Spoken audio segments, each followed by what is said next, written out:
Greetings, YouTubians, and welcome back to Wayne Sharp World, where today we have another budget banger to take a look at coming out of Sencut. Now, this is a brand new model, and I got an email yesterday saying this would be available either today or tomorrow. So I thought, you know what, we'll get that video up, hopefully be able to stick a link down there for you guys to pick one up if you want to check it out. And what we have here is the Sencut Vesperon.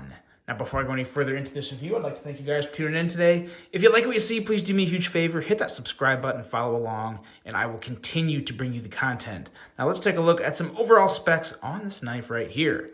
We have an overall length coming in at 7.84 inches, a blade length coming in at 3.35 inches, and a blade thickness at your standard 120 thousandths. Blade material on this guy is... it's right there. It's just really small. 9CR18 MOV. And it maybe yeah, it is 9CR18 MOV. Sometimes I always get confused. Sometimes I think it's the CO MOV, but that's in 10CR15 CO MOV. All the M's and O's and V's. It's very confusing, but this is 9CR18 MOV. Moving on, we have a drop point style blade with a flat grind, a handle length coming in at 4.49 inches, and a handle thickness coming in at 470 thousandths. Handle material on this guy is G10, as usual. Very good G10 for a very affordable knife.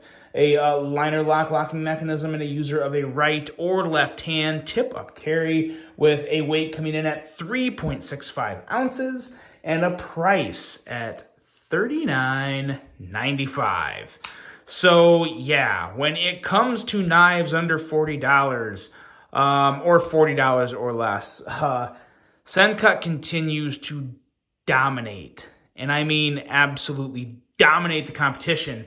And this is why, because this Sencut is just as good as basically all the Sencuts that I had in my best Sencut video. How is that possible? Well, it's, one, just consistent quality, attention to detail, and you know, caring about what you do. That has a lot to do with it. But it's just continued smoothness. It really, like I've said before with Sencuts, it really ultimately comes down to what exactly you're looking for in a knife and what you want. And this is a prime example of that, and I have other examples to kind of further that discussion to make my point all the way. Let's do some size comparisons, and that will lead us into that discussion. Before we look at any other Sencuts, let's look at some other budget knives. The Kaiser Escort is a great knife that this Vesperon here measures up with. As you can see, very close there. And another knife that's very close is a Civivi, and that's the Conspirator here. So as you can see, a little longer than the Escort, a little shorter than the Conspirator, right there in the middle. And now let's bring in some Sencuts, and let's talk about those, because this is kind of going to bring my thoughts on Sencut kind of full circle regarding my last comment of, you know, anyone's great, just pick what you want. Here is the Sencut Slashkin, which is arguably, it's definitely one of my favorite knives. It's probably not, or one of my favorite Sencuts. Probably not my favorite Sencut, but in that top three. And then, this right here is the Sencut Mims. So it's going to be very close to the Mims and actually just slightly shorter than both of them. But this is what I mean when I talk Sencut. And I also have, there was another Sencut button lock I want to throw in here, but I don't have that with me right now.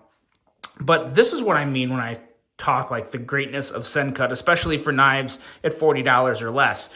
What you have here are three knives that are 100% amazing for $40 or less. Very, very hard to beat.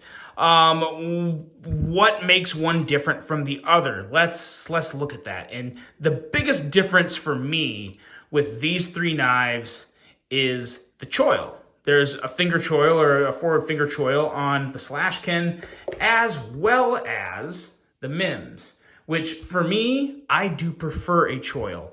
Now, some people don't prefer choil. Some people don't want a choil, because if there was a choil here, you would lose, I would say, roughly 1/3 to a 1/2 inch of sharpened edge. And some people would much rather have that sharpened edge as opposed to a choil for ergonomics, because the ergos are still very good on this. Without a choil, you just don't get quite as close to the blade. Another reason I prefer choils, and we're getting a little off the beaten path here, but I want to kind of just make everybody aware here, at least in terms of what I look for and just, the differences between Zen cuts, is for me, when I deploy a knife, that is nice to kick the blade out and go right into your grip there. Same thing with the slashkin. When I middle finger flick this, I go right into the grip. Like it's a very easy transition. But when I do that with the Vesperon here, which again, this is not a problem. This is more of just a personal preference. When I flip it, or when I middle finger flick it, most importantly, I can't do that because there's not a choil there. So I have to kind of just readjust a little and bring my hand down. That is one of the bigger reasons for the ergonomics and just the ease of transition into a grip. That's one of the reasons, basically the two big reasons I prefer a finger choil. But like I said, if you don't care about a finger choil, you're gonna get some extra sharpened length here, and you still have a killer plunge grind and great sharpening choil, or very nice sharpening choil. So it's still a very sound, solid blade. There's nothing wrong with it. It just comes down to, again, what you prefer. And when it comes to the rest of this blade, it's just as slicey as the rest of Sen cuts. We're looking at about 17 thousandths behind the edge, so nice and slicey and a tall flat grind. It's just good. It's just good. I like the blade shape. I think the blade shape looks great. It's somewhat simple. It's a drop point, but it's great. And the cutout is plenty big enough to easily get your finger in there and kick that blade out. And the flipper, of course, flipper is no problem. You have the consistently great jimping that, there's even bigger names in the budget knife sector that really struggle to nail jimping the way Sen cut does. There's even been a couple Civivis that don't have as good as jimping as Sen cut. Sometimes it kind of confuses me, but usually Civivi has definitely gotten a lot better. But these Sen cuts, they're just consistently great. And this one is no different. The handle is very, very smooth. It feels very good in hand. Another thing that I really like about Sen cuts is that you have that option to buy that kind of aftermarket clip you can get through Civivi, which I think makes literally pretty much any Sen cut or Civivi knife look better because I prefer a milled clip. I mean, yeah, you lose the deep carry aspect, but I think overall the knife looks better with a milled clip, and I think the ergos are better with a milled clip. So if you're okay carrying a knife slightly higher in the pocket to where, instead of that much of the knife showing, you have maybe, that much of the knife showing, then I would recommend getting the milled clip. I would go that route. I prefer the milled clips, but that's just me. The handle's very solid, very, very little flex in the handle. Yeah, it's a great offering for $39.95. And the action, I haven't even put KPL in this thing yet. And to close this knife,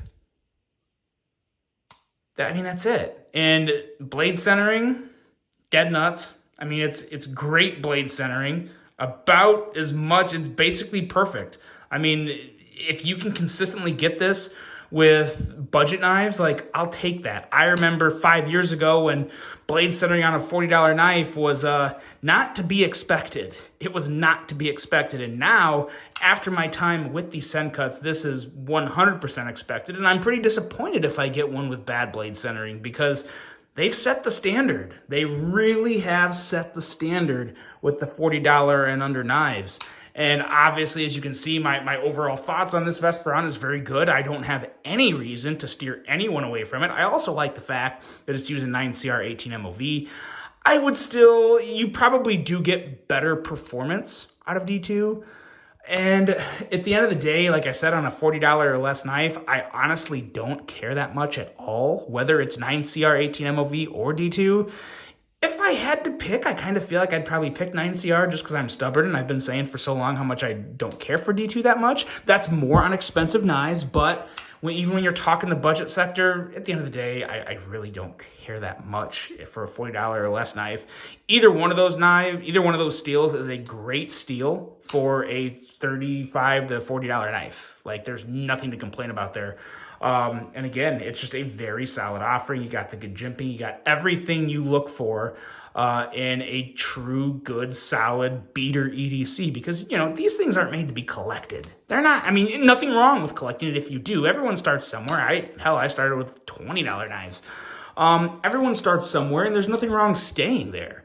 But these are definitely made to be user knives, and boy, do they hold up. Do they get the job done? I've only had this one. I've had it for about a week, and I usually clean the blades off before I do the reviews. But yeah, this guy's been busy. He's been opening up a lot of packages for me, but it's just a great knife. Another slam dunk offering from Sencut. If you're looking for a Sencut with a little more sharpened edge and not that forward finger choil, with great flipping action, middle finger flicking action, look no further. It has arrived, or at least it's arriving today or tomorrow. It's pretty much there. And it's this guy right here, the Sencut Vespron. Let me know what you guys think of this. Really hope you enjoyed this review. Hope you have a great rest of your day. And until the next one, I'm out.